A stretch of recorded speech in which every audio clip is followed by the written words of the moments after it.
नमस्कार, सुबह के 10 बजने वाले हैं और ये वक्त है अपना बिहार का। मैं हूं आपके साथ विभा उपाध्याय। बुलेटिन में बात बिहार में टूरिज्म के एक नए अध्याय की, जिसका आगाज आज बांका से हो रहा है।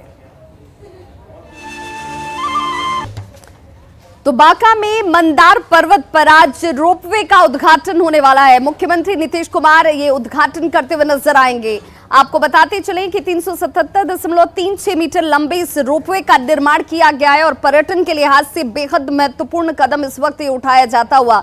4 सीटर रोपवे में 8 कैबिन है और पर्यटन को बढ़ावा देने में रोपवे बेहद मददगार साबित होगी, जिसका उद्घाटन आज मुख्यमंत्री नीतीश कुमार की तरफ से किया जाना है।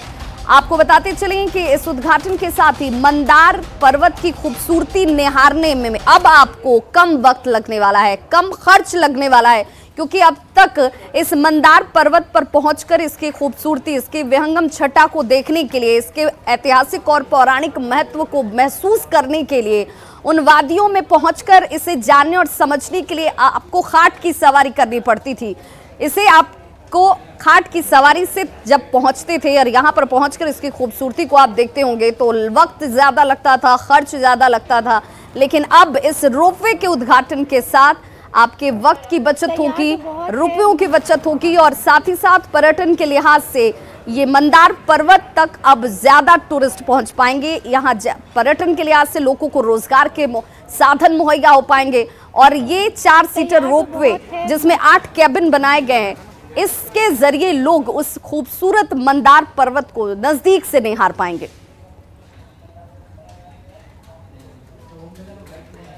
तो बांका में आज इस मंदार पर्वत पर रोपवे का उद्घाटन होना है। तस्वीर दिखा रहे हैं कि किस तरीके से रोपवे का परिचालन यहाँ पर किया जा रहा है। खास तौर पर लोगों को सहूलियत हो, ऊपर जाने में परेशानी न हो, कठिनाइयों का सामना न करना पड़े, इसके लिए सरकार के द्वारा टूरिज्म को भी बढ़ावा देने के लिए इस रोपवे का निर्माण कराया गया है। कुल 8 केबिन इसमें बनाए गए हैं और एक केबिन में 4 लोगों के बैठने की व्यवस्था है। हमारे साथ यहाँ के जो इंचार्ज हैं वो मौजूद हैं। क्या खासियत है इस रोपवे की और कितने लोग जा सकते हैं? ये 150 PPH के लिए बना हुआ है, 150 आदमी एंट्री में, और अपना 7 करोड़ के करीब लगभग लागत से बना है। ये फिक्स ड्रिप पल्सेटिंग सिस्टम है। अपना 4 केबिन बीच में रहेंगे, 2 ऊपर 2 नीचे, 8 केबिन रहेगा और 3 मिनट में हर 3 मिनट में 8 आदमी जाएंगे।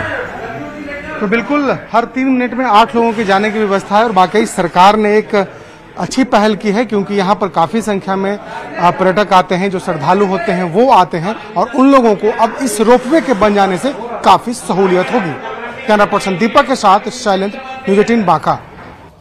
तो देखिए, जिस मंदार की खूबसूरती की चर्चा इस वक्त हमारे सहयोगी भी कर रहे थे और अब से कुछ वक्त बाद जब मुख्यमंत्री नीतीश कुमार यहाँ पर मौजूद होंगे, रोपवे का उद्घाटन करते नजर आएंगे, उस मंदार की खासियत बहुत कुछ है, ऐतिहासिक और पौराणिक इसका महत्व भी रहा है और अब तक बहुत सारे लोग इस वजह से इसकी खूबसूरती को नहीं देख पाते थे, क्योंकि काफी ऊंचाई पर होने की वजह से यहाँ तक पहुंचना जो है वो मुश्किल भरा होता था, वक्त ज्यादा लगता था।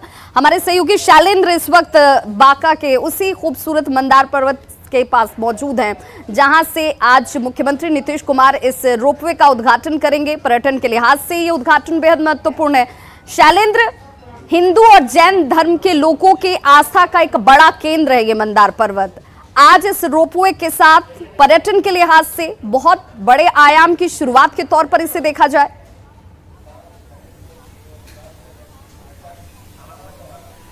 बिल्कुल जाहिर सी बात है, क्योंकि यहाँ पर बड़ी संख्या में जो पर्यटक हैं वो आते हैं।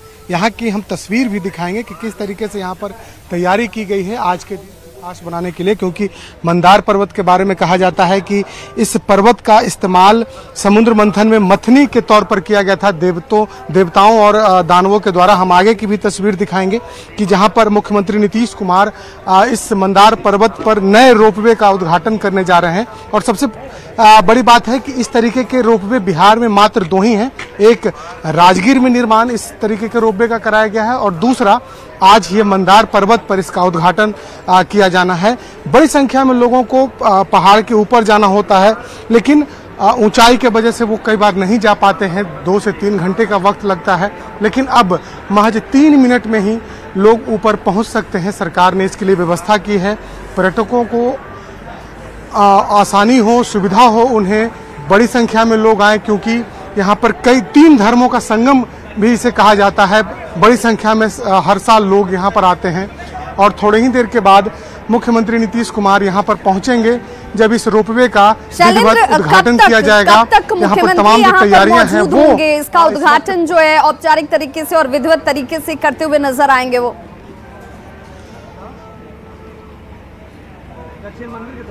देखिए 11:30 से 12 बजे के बीच का समय तय किया गया है, जब मुख्यमंत्री नीतीश कुमार यहां पर पहुंचेंगे और उसके बाद इस रोपवे का विधिवत उद्घाटन भी किया जाना है। उसके पहले की जो ये तैयारियां हैं, तमाम जो अधिकारी हैं वो यहां पर मौजूद हैं। हम रोपवे की भी एक तस्वीर दिखाएंगे, जो अभी रोपवे का जो परिचालन आज से शुरू होना है वहां किस तरीके से तैयारी की गई है, क्योंकि सिक्योरिटी पॉइंट और बाकी तमाम चीजें, नक्सल प्रभावित इलाका है, तो ये तमाम चीजों को देखते हुए क्या तैयारी है वो हम यहाँ दिखाते हैं। कि देखिए यहाँ पर एक बटन लगाया गया है जिसे दबा करके मुख्यमंत्री नीतीश कुमार इस रोपवे का उद्घाटन करेंगे। ये पूरा रोपवे के लिए एक स्टेशन बनाया गया है यहाँ मंदार पर्वत के नीचे, और 3 स्टेशन बीच में है। एक यहाँ स्टेशन है, एक बीच में है और एक सबसे ऊपर।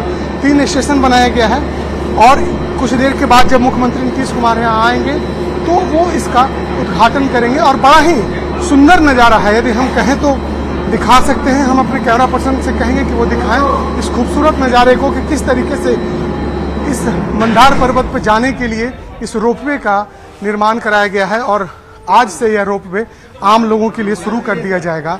सीढ़ियों से जाने में काफ़ी वक्त लगता था, लेकिन अब रोपवे से महज 3 मिनट में ही लोग यहाँ पहुँच सकेंगे। और 8 केबिन टोटल इस रोपवे में दिए गए हैं, जिसमें एक केबिन में 4 लोगों के बैठने की व्यवस्था की गई है।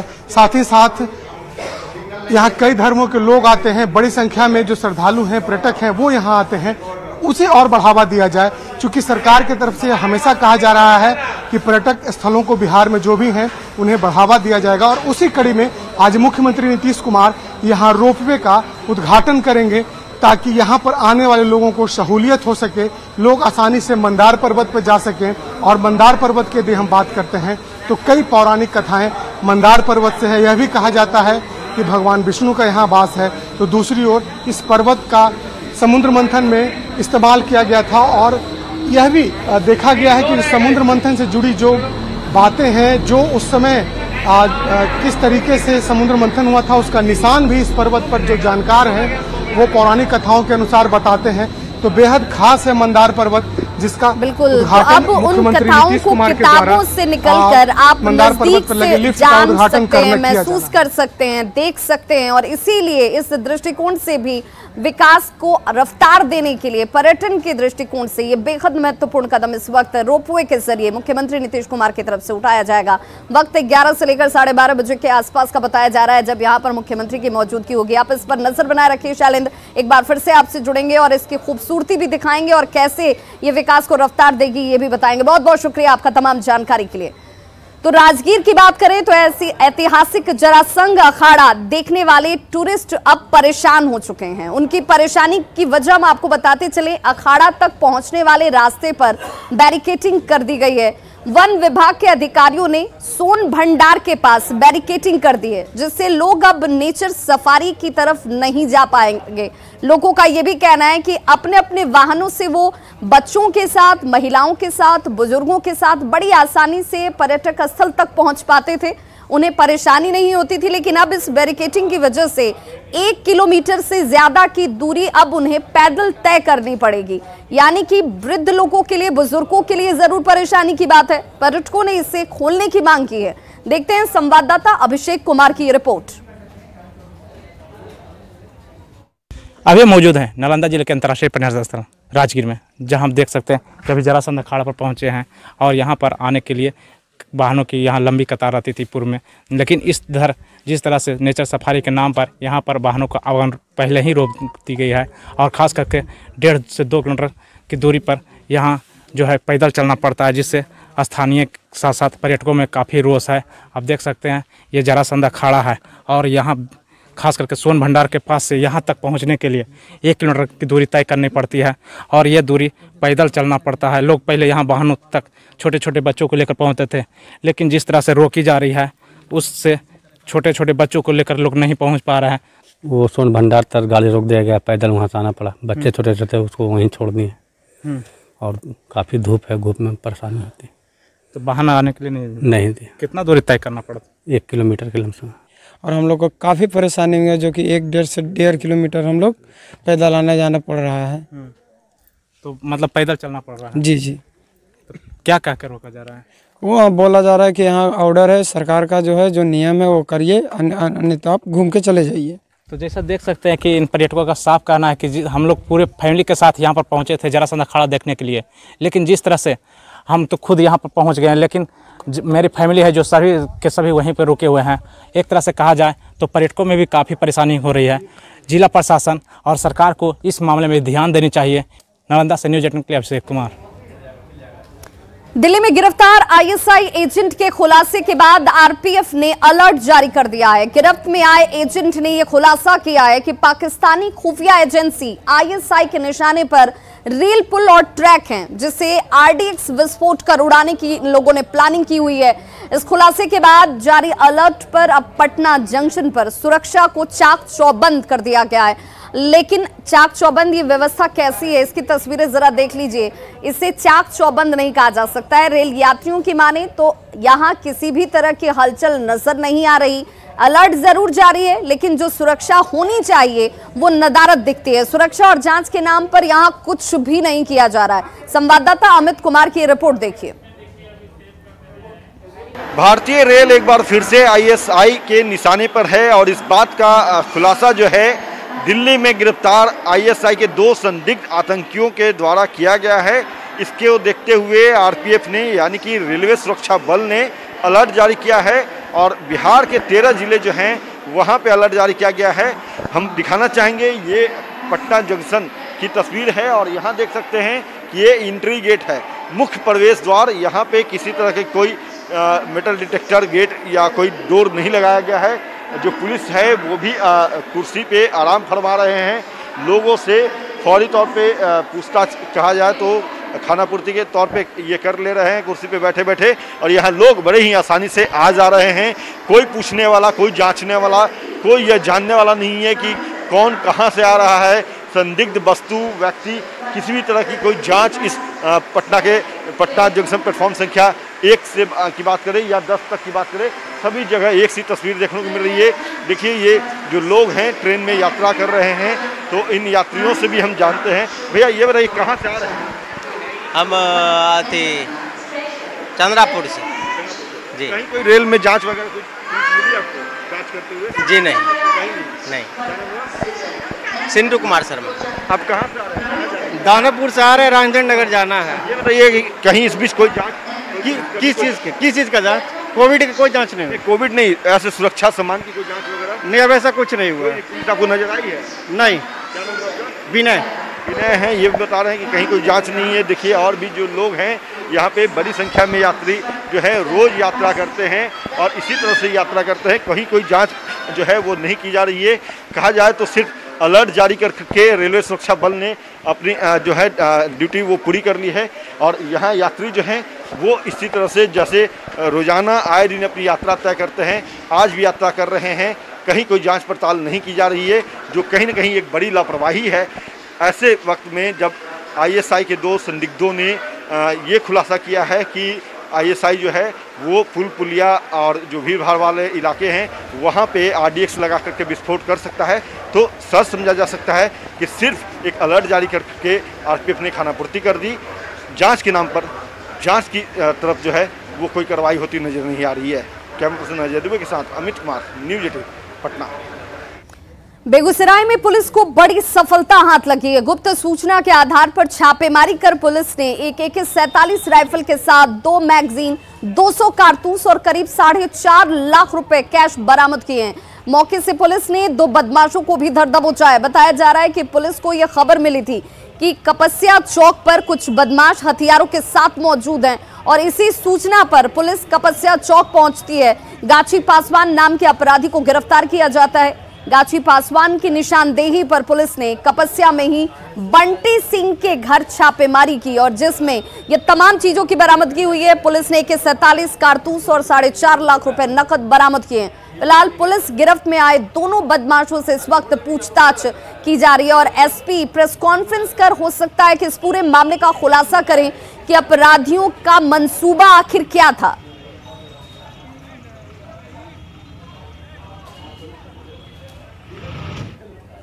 और बड़ी खबर इस वक्त दानापुर से आ रही है, जहां पर ईओयू की तरफ से बड़ी कार्रवाई की गई है। बेउर थाना इलाके में ईओयू की टीम की तरफ से इस वक्त छापेमारी की जाती हुई सिपाही नीरज कुमार धीरज के आवास पर इस वक्त ये छापा चल रहा है। आय से अधिक संपत्ति का ये पूरा मामला, जिसमें ईओयू की कार्रवाई इस वक्त होती हुई महावीर कॉलोनी में आवास है, जहां पर ये टीम इस वक्त पहुंची हुई है। परिजनों से पूछताछ की जाती हुई तस्वीरें आपके सामने इस वक्त। संवाददाता अमितजीत शर्मा की इस रिपोर्ट को देखिए। नीरज कुमार धीरज के ठिकानों पे ईओयू की छापेमारी चल रही है। आर्थिक अपराध इकाई अंदर गई हुई है और ये इनके धीरज महावीर कॉलोनी बेउर में पड़ता है और इनके धीरज का ये घर है और इसके ऊपर आप देख सकते हैं कि ईओयू की टीम, आर्थिक अपराध इकाई की टीम जो है अंदर पहुंची हुई है और इनके परिजनों से पूछताछ कर रही है। आय से अधिक संपत्ति का मामला है और इसी वजह से यहाँ ईओयू की टीम पहुंची है। शिकायत मिली थी कि आय से करोड़ों की संपत्ति जो है अर्जित किया है और ये संपत्ति जो नौकरी में रहते हुए वो नहीं कर सकता है और ये कहीं ना कहीं अवैध है, अवैध तरीके से कमाया हुआ राशि है। इसी की वजह से जो है एक शिकायत मिली थी। उसी शिकायत के बाद आर्थिक अपराध इकाई यहाँ पहुँची है और छापेमारी कर रही है।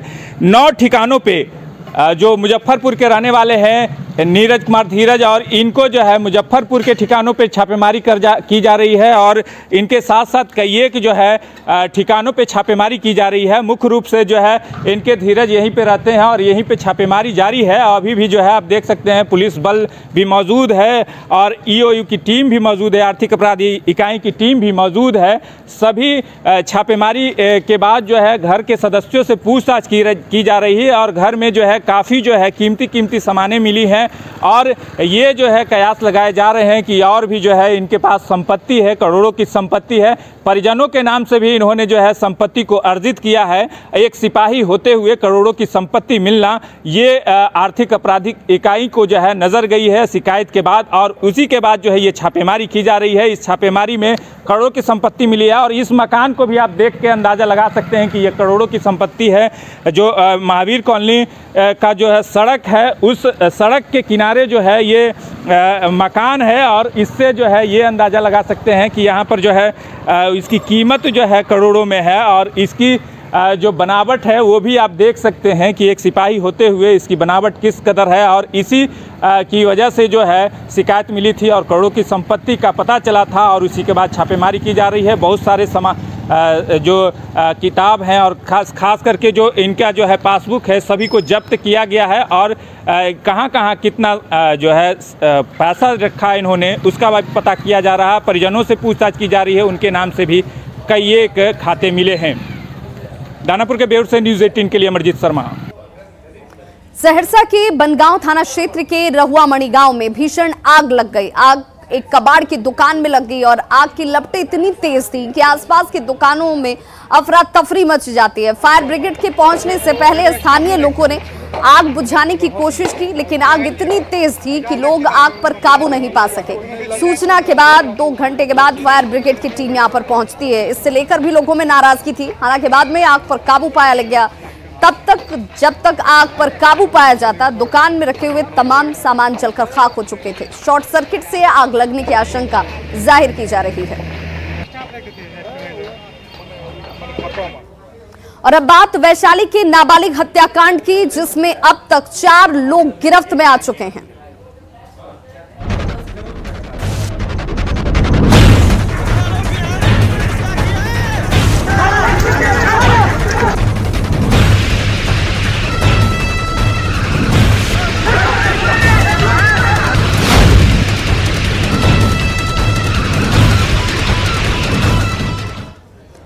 तो वैशाली में नाबालिग हत्याकांड मामले में 4 लोग गिरफ्त में आए हैं, जिसमें दशरथ मांझी को मुख्य आरोपी बताया जा रहा है। कल दशरथ मांझी को पुलिस ने गिरफ्तार किया था।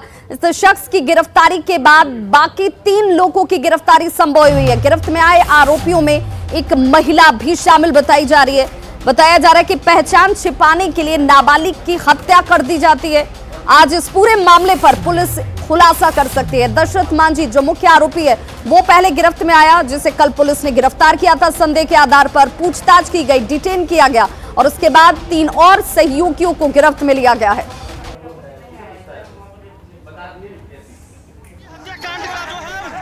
तो ये वो तस्वीर आपके टीवी स्क्रीन पर इस वक्त, कल की ये तस्वीर है जब इस आरोपी को गिरफ्तार किया गया था। संदिग्ध मानकर इसकी गिरफ्तारी हुई थी, लेकिन जैसे ही भीड़ को जानकारी मिलती है जमकर इस शख्स की पिटाई की गई और अब जब डिटेन किया गया है तो इसने अपने साथ इस घटना में शामिल 3 लोगों के नाम सामने लाए हैं, जिनकी चारों की गिरफ्तारी इस वक्त हो चुकी है।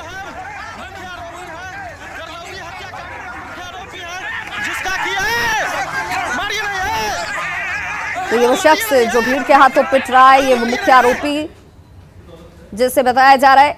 और अब तक क्या कुछ हुआ इस पूरे घटनाक्रम में वो जानकारी आपको देते चले। 14 सितंबर की तारीख जब नाबालिग छात्रा की हत्या की गई थी, 20 सितंबर को एक संदिग्ध आरोपी को पुलिस ने पकड़ा, जिसे आप इस वक्त तस्वीरों में देख पा रहे हैं। पूछताछ के बाद 20 सितंबर को ही 4 अन्य लोग गिरफ्त में आते हैं। इस शख्स के साथ 3 और लोगों की गिरफ्तारी होती है। नाबालिग की साइकिल और स्कूल बैग भी बरामद कर ली गई। आज हत्या के कारणों का पुलिस खुलासा कर सकती है। तो खबरों का सिलसिला लगातार जारी है। आप देखते रहिए न्यूज़ 18 बिहार झारखंड।